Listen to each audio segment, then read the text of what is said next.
નમસ્કાર, હર હર મહાદેવ. હું નિકુંજ. અમારી નવી યુટ્યુબ ચેનલ શિવ જ્ઞાન શિવ ઉપાસક ચેનલમાં આપ દરેક ભક્તોનું હાર્દિક સ્વાગત કરું છું.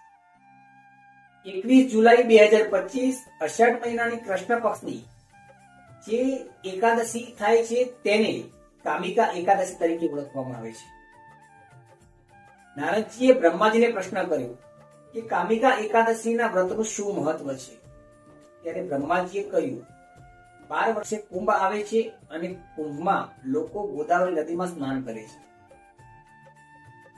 અને તે ગોદાવરી નદીમાં સ્નાન કરવાથી જે ફળ અને પુણ્યની પ્રાપ્તિ થાય છે તે કામિકા એકાદશીનું વ્રત કરવાથી તેમજ કથા સાંભળવાથી તે ફળ અને પુણ્યની પ્રાપ્તિ થશે.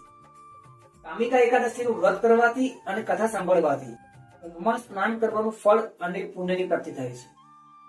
કામિકા એકાદશીનું વ્રત કરવાથી અને કથા સાંભળવાથી અશ્વમેઘ યજ્ઞનું ફળ અને પુણ્યની પ્રાપ્તિ થાય છે.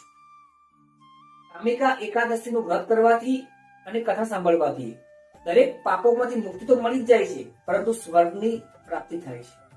આ એકાદશી બદ્રીનાથ ધામમાં પ્રગટ થઈ હોવાથી આ કામિકા એકાદશીના વ્રતનું ખૂબ જ વિશેષ મહત્વ છે. તો મિત્રો, આપ સૌની શિવ જ્ઞાન શિવ ઉપાસક ચેનલ મારફતે જો તમને કંઈક નવું જાણવા મળ્યું હોય તો ફટાફટ શિવ જ્ઞાન શિવ ઉપાસક ચેનલ વધુમાં વધુ સબસ્ક્રાઇબ કરો, શેર કરો, લાઈક કરો, ફોલો કરો, જેથી ભગવાન શિવની વાત, જેથી ભગવાન શિવનું જ્ઞાન અમે દરેક ભક્તો સુધી પહોંચાડી શકીએ. એક લાઈક દરેક જીવ માત્રના કલ્યાણ માટે. કોમેન્ટ્સમાં હર હર મહાદેવ લખવાનું ભૂલશો નહીં. હર હર મહાદેવ. જય કાશી વિશ્વનાથ. નમસ્કાર.